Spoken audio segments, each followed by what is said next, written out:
ధనుర్ధరః. ఓం ధనుర్ధరాయ నమః. విష్ణు సహస్రనామంలోని ధనుర్ధరః అనే నామం వీరరసపూరితం.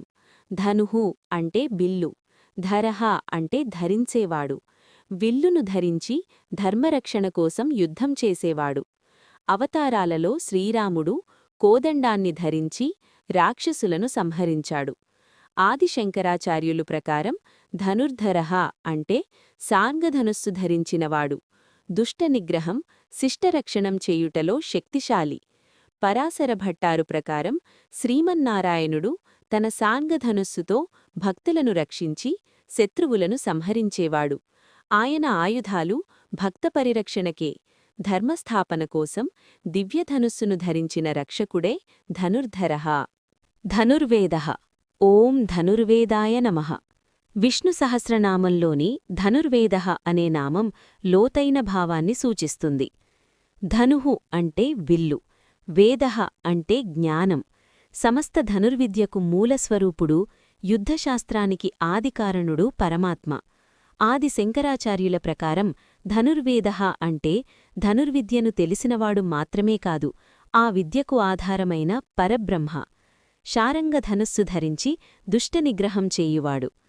పరాశర భట్టారు ప్రకారం శ్రీమన్నారాయణుడు ధర్మయుద్ధంలో భక్తులను రక్షించేందుకు అవసరమైన సమస్త ఆయుధశాస్త్రాలకు స్వామి. ఆయన జ్ఞానం, శక్తి ద్వారా రక్షణ కలుగుతుంది. అందువల్ల ధనుర్విద్యకు మూలకారణుడై ధర్మరక్షణకై శక్తిని ప్రసాదించేవాడే ధనుర్వేదః. దండః. ఓం దండాయ నమః. విష్ణు సహస్రనామంలోని దండః అనే నామం శిక్షారూప పరమాధికారాన్ని సూచిస్తుంది. దండ అంటే శిక్ష, నియంత్రణ. సృష్టిలో ధర్మవ్యవస్థను నిలబెట్టేందుకు దుష్టులను శిక్షించేవాడు పరమాత్మ. ఆది శంకరాచార్యులు ప్రకారం దండః అంటే కర్మఫలరూప శిక్షను విధించే పరబ్రహ్మ. జీవులు తమ కర్మానుసారం ఫలాన్ని అనుభవించేటట్లు నియమించేవాడు. పరాశర భట్టారు అభిప్రాయం ప్రకారం శ్రీమన్నారాయణుడు భక్తుల రక్షణార్థం దుష్టనిగ్రహం చేయుటలో దండస్వరూపుడై ప్రవర్తిస్తాడు. ఆయన శిక్ష కూడా కరుణామయమే, జీవులను సత్సంస్కారానికి నడిపించేదిగా ఉంటుంది. కాబట్టి ధర్మాన్ని స్థాపించి అధర్మాన్ని నిర్మూలించేవాడే దండః. దమయిత. ఓం దమయిత్రే నమః. విష్ణు సహస్రనామంలోని దమయిత అనే నామం నియంత్రణ శక్తిని సూచిస్తుంది.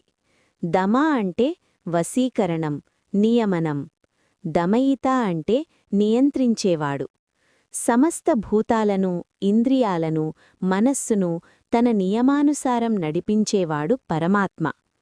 ఆది శంకరాచార్యులు ప్రకారం దమయిత అంటే దుష్టులను దమనం చేసి జీవులను కర్మఫలాల ద్వారా శాసించి సన్మార్గానికి నడిపించేవాడు. అంతఃకరణాన్ని నియంత్రించే పరబ్రహ్మ. పరాశర భట్టారు అభిప్రాయం ప్రకారం శ్రీమన్నారాయణుడు భక్తుల లోభ, క్రోధాది దోషాలను శాంతింపజేసి శరణాగతులను రక్షించేందుకు దుష్టశక్తులను అదుపులో ఉంచేవాడు. కాబట్టి సమస్తాన్నీ నియంత్రించి ధర్మమార్గంలో స్థాపించేవాడే దమయిత. దమః. ఓం దమాయ నమః. విష్ణు సహస్రనామంలోని దమః అనే నామం లోతైన నియమన స్వరూపాన్ని సూచిస్తుంది. దమ అంటే ఇంద్రియ నిగ్రహం, స్వశాసనం. పరమాత్మ స్వయంగా సర్వేంద్రియాతీతుడు, స్వరూపసిద్ధ నియమనమూర్తి. ఆది శంకరాచార్యులు ప్రకారం దమః అంటే ఇంద్రియ నిగ్రహరూపుడు, జీవులు దమనశక్తిని పొందుటకు కారణభూతుడైన పరబ్రహ్మ. ఆయన స్వరూపమే శాంతి, నియమం. పరాశర భట్టారు అభిప్రాయం ప్రకారం శ్రీమన్నారాయణుడు భక్తులలో దమనగుణాన్ని పెంపొందించి లోభక్రోధాదులను శాంతింపజేసి సత్స్వరూపంలో నిలిపేవాడు. కాబట్టి స్వయంగా నియమనమూర్తిగా ఉండి భక్తులకు ఇంద్రియ నిగ్రహశక్తిని ప్రసాదించేవాడే దమః. అపరాజితః. ఓం అపరాజితాయ నమః. విష్ణు సహస్రనామంలోని అపరాజితః అనే నామం అజేయత్వాన్ని సూచిస్తుంది. ఆ ప్లస్ పరాజిత, ఎవరికీ ఓడనివాడు. సమస్త లోకాల్లో, కాలత్రయంలోనూ ఆయనకు సమానుడు లేడు. ఆది శంకరాచార్యులు ప్రకారం అపరాజితః అంటే మాయ, అవిద్య, కర్మాది బంధనాలకు అతీతుడై ఎవరిచేతనూ జయింపబడనివాడు పరబ్రహ్మ. ఆయన స్వతంత్ర స్వరూపుడు. పరాశర భట్టారు అభిప్రాయం ప్రకారం శ్రీమన్నారాయణుడు దుష్టశక్తులను సంహరించి భక్తులను రక్షించేవాడు. రామకృష్ణాది అవతారాలలో శత్రువులను జయించి తన అపరాజితత్వాన్ని ప్రదర్శించాడు. భక్తుల శరణాగతిని ఎప్పటికీ ఓడనివ్వడు. కాబట్టి సర్వలోక విజయశాలి అజేయస్వరూపుడే అపరాజితః. సర్వసహః అంటే ఓం సర్వసహాయ నమః. విష్ణు సహస్రనామంలోని సర్వసహః అనే నామం పరమాత్మ యొక్క అపార సహనశక్తిని సూచిస్తుంది. సర్వం అంటే అన్నీ, సహః అంటే భరించేవాడు. సమస్త లోకభారాన్ని, జీవుల పాపపుణ్యాలను, వారి అజ్ఞానదోషాలను సహించేవాడు. ఆది శంకరాచార్యుల ప్రకారం సర్వసహః అంటే సమస్తాన్ని తనలో ధారించి జగత్తు వ్యవహారాలను భరించేవాడు. జీవుల దోషాలను సహించి కర్మఫలాన్ని నియమానుసారం అనుభవింపజేసేవాడు. పరాశర భట్టారు అభిప్రాయం ప్రకారం శ్రీమన్నారాయణుడు భక్తుల అపరాధాలను క్షమించి వారిని విడువక కాపాడేవాడు. వారి కష్టాలను భరించి అనుగ్రహంతో రక్షించేవాడు. అందువల్ల సమస్తాన్ని సహించి రక్షించేవాడే సర్వసహః. నియంత. ఓం నియంత్రే నమః. విష్ణు సహస్రనామంలోని నియంత అనే నామం సర్వనియంత్రకత్వాన్ని తెలియజేస్తుంది. నియంత అంటే నియమించేవాడు, నియంత్రించేవాడు. సృష్టి, స్థితి, లయకార్యాలను, భూతగణాల చలనాన్ని, కర్మఫల వ్యవస్థను తన సంకల్పంతో నడిపించేవాడు పరమాత్మ.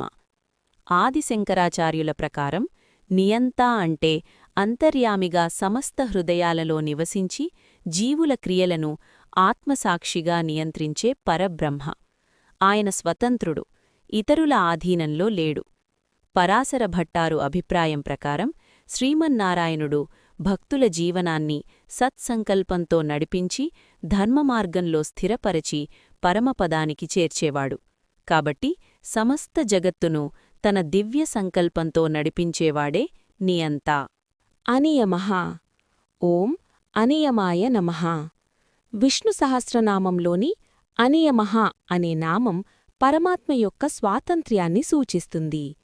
ఆ ప్లస్ నియమ, ఎవరి నియమానికి లోబడనివాడు, సమస్త నియమాలకు ఆధారమైనవాడే కాని తాను ఎవరి ఆధీనంలోనూ లేడు. ఆదిశంకరాచార్యులు ప్రకారం అనియమః అంటే కర్మ, కాల, దేశ, వస్తు పరిమితులకు అతీతుడైన పరబ్రహ్మ. ఆయన స్వతంత్ర స్వరూపుడు, నియమితుడు కాదు.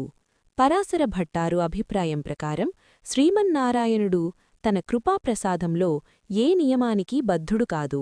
భక్తుల శరణాగతిని చూసి స్వేచ్ఛగా అనుగ్రహించేవాడు. కాబట్టి నియమాలకు అతీతుడై స్వతంత్ర సంకల్పంతో కృపచేసేవాడే అనియమః. అయమః. ఓం అయమాయ నమః. విష్ణు సహస్రనామంలోని అయమః అనే నామం లోతైన స్వరూపాన్ని సూచిస్తుంది. ఆ ప్లస్ యమ, యముడు కానివాడు, మరణాధీనుడు కానివాడు, లేదా ఎవరి నియంత్రణలోనూ లేనివాడు.